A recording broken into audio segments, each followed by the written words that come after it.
Episode 142। Alex प्रशिक्षण मैदान में अकेला खड़ा था। उसकी उंगलियां हवा में इस तरह चल रही थी मानो वह अदृश्य पाठ पढ़ रहा हो। समय विराम। आप अपने चारों ओर 1 किलोमीटर के दायरे में समय रोक सकते हैं। यह उन प्राणियों पर लागू होगा जो आपसे 5 गुना अधिक शक्तिशाली हैं या उससे कम।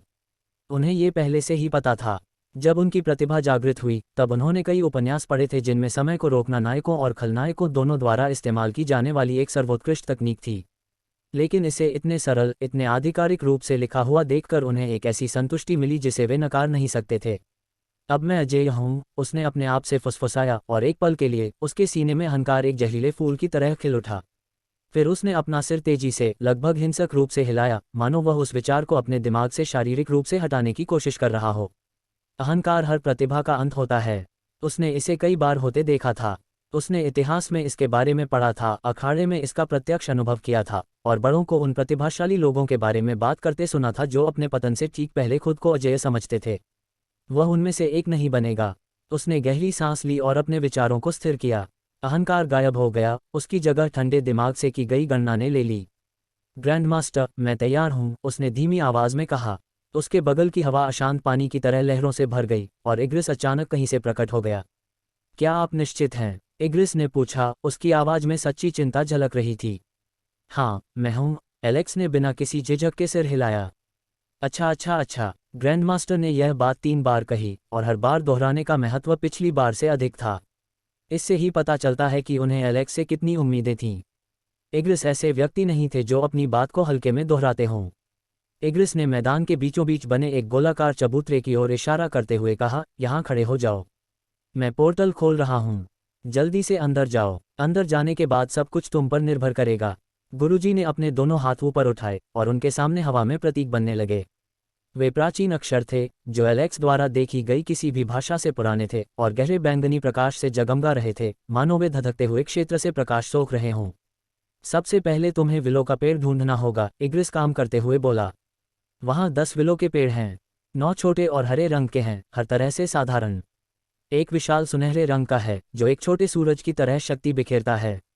अगर तुम सुनहरे पेड़ का बीज प्राप्त कर लो तो तुम्हें 5 गुना अधिक शक्ति मिलेगी। एलेक्स की आंखें थोड़ी चौड़ी हो गईं।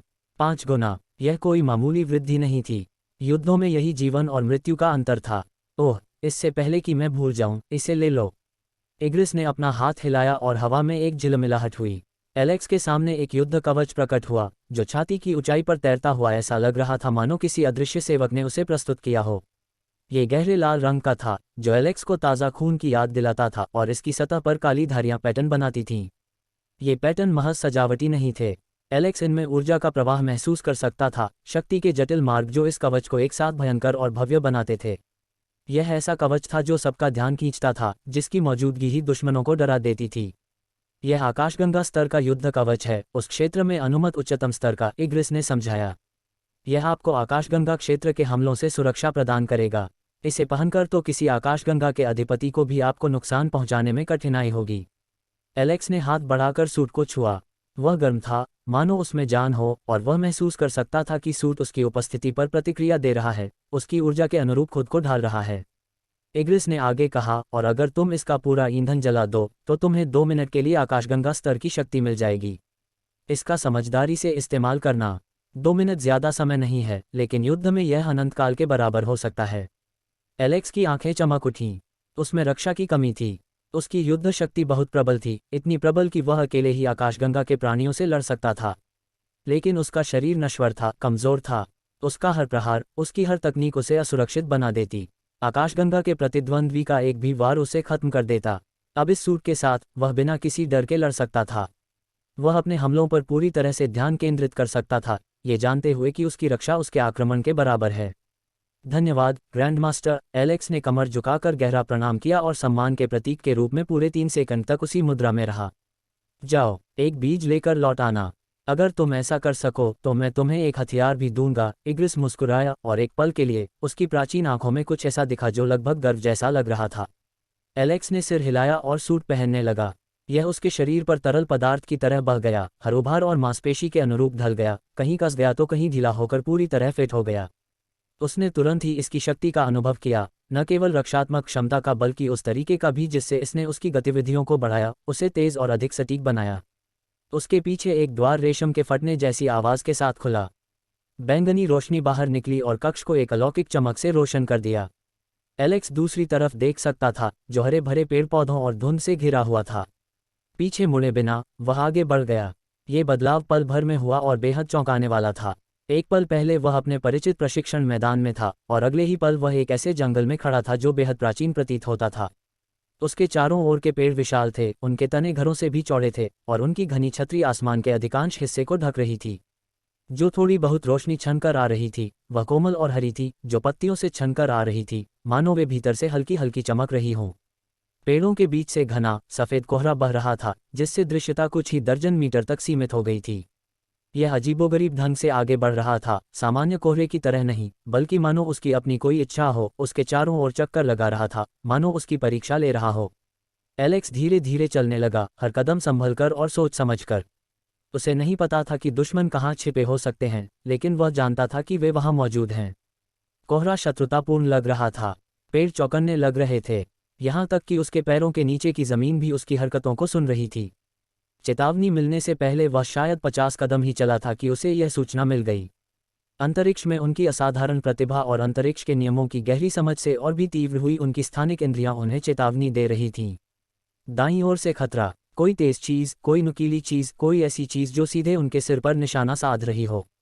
उसने सोचा नहीं, सोचने में बहुत समय लग जाता। इसके बजाय उसने अपनी टेलीपोर्टेशन शक्ति का इस्तेमाल किया और अपनी जगह से गायब होकर 10 मीटर बाईं ओर फिर से प्रकट हो गया। जिस हथियार से उसका सिर कलम किया जा सकता था वह तेजी से उसके पास से गुजरा, एक कुल्हाड़ी जिसका ब्लेड मानो प्रकाश को भी सोख लेता था, और उसके पीछे एक पेड़ में जा धंस गया। पेड़ सिर्फ कटा नहीं बल्कि चूर चूर हो गया, पल भर में राख में बदल गया और फिर वह राख भी गायब हो गई। अंतरिक्ष प्रतिभा का उपयोग करने वाला, कितनी परेशानी है। धुंध से एक आवाज आई जो नाराजगी और तिरस्कार से भरी थी। एलेक्स ने देखा कि एक आकृति उभरी, एक ऐसा आदमी जो सहज आत्मविश्वास के साथ चल रहा था, मानो उसने कभी सचमुच डर का अनुभव ही न किया हो। वह लंबा सुगठित शरीर वाला था, उसके सुनहरे बाल थे और उसकी आंखों में एक क्रूर चमक थी। वह आदमी उस पेड़ तक पहुंचा जहां उसकी कुल्हाड़ी गिरी थी, और हथियार मानो किसी अदृश्य धागे से खींचे जाने पर वापस उसके हाथ में आ गया। एलेक्स ने अपना ध्यान केंद्रित किया और जानकारी उसके सामने प्रकट हो गई। नाम रोवन बाल्जाग, प्रजाति अमर मानव, martial soul, heaven cleaving X genesis, पद मार्शल सम्राट स्तर 9 शून्य क्षेत्र, युद्ध कौशल स्टार स्तर 9 युद्ध पोशाक के बिना, अमर मनुष्य। एलेक्स का चेहरा गुस्से से लाल हो गया। ये कमीने उससे मिलते ही उसे मारने की कोशिश करते थे। धरती पर लोगों को मारने के बाद उसके शरीर में कौन सा अभिशाप आ गया था। वे तो असल में अमर मनुष्य भी नहीं थे, बस एक निर्वासित के अनुयायी थे। अमर मानव जाति का कोई व्यक्ति, एलेक्स ने धीमी आवाज में कहा। क्या आप हमारे बहुब्रह्मांडीय संसार से हैं या किसी और से? अमर मानव कहाँ तक फैले हुए हैं? एलेक्स ने उस आदमी की ओर देखा और पूछा, क्या आप भी यह महसूस कर सकते हैं कि मैंने अमर मनुष्यों को मार डाला है? हाँ, रोवन ने जवाब दिया। तुमसे उनके खून की बदबू आ रही है। एलेक्स ने सोचा, ये प्रजाति काफ़ी खतरनाक है। उसने पहले कभी इस बारे में ज़्यादा नहीं सोचा था। जिन अमर मनुष्यों से उसका सामना हुआ था वे हमेशा उससे कमज़ोर थे, उन्हें हराना और खारिज करना आसान था। लेकिन अगर कभी उसका सामना किसी सचमुच शक्तिशाली व्यक्ति से हो जाए, जो आकाशगंगा स्तर का या उससे भी ऊपर का हो, तो वे उसे केवल उसकी शक्ति के कारण ही मार डालने की कोशिश करेंगे। उसे ग्रैंडमास्टर से पूछना होगा कि क्या इस अभिशाप को दूर करने का कोई तरीका है, ताकि ये लोग उसके रक्त को महसूस न कर सकें। तुम मरना क्यों चाहते हो? एलेक्स ने शांत स्वर में पूछा। जाओ और उस बीज को खोजो जिसके लिए तुम आए हो। मैं तुमसे कहीं अधिक श्रेष्ठ हूँ। मेरे सामने तुम्हारा कोई अस्तित्व नहीं है। उसे बिना कारण के हत्या करना पसंद नहीं था। उसने पहले भी कई बार ऐसा किया था, लेकिन कभी बिना कारण के नहीं। अगर यह आदमी अब चला जाता तो एलेक्स उसे जिंदा छोड़ देता। लेकिन अगर वह जिद करता रहा, अगर उसने बात को आगे बढ़ाया, तो एलेक्स बिना किसी झिझक के उसे मार डालेगा।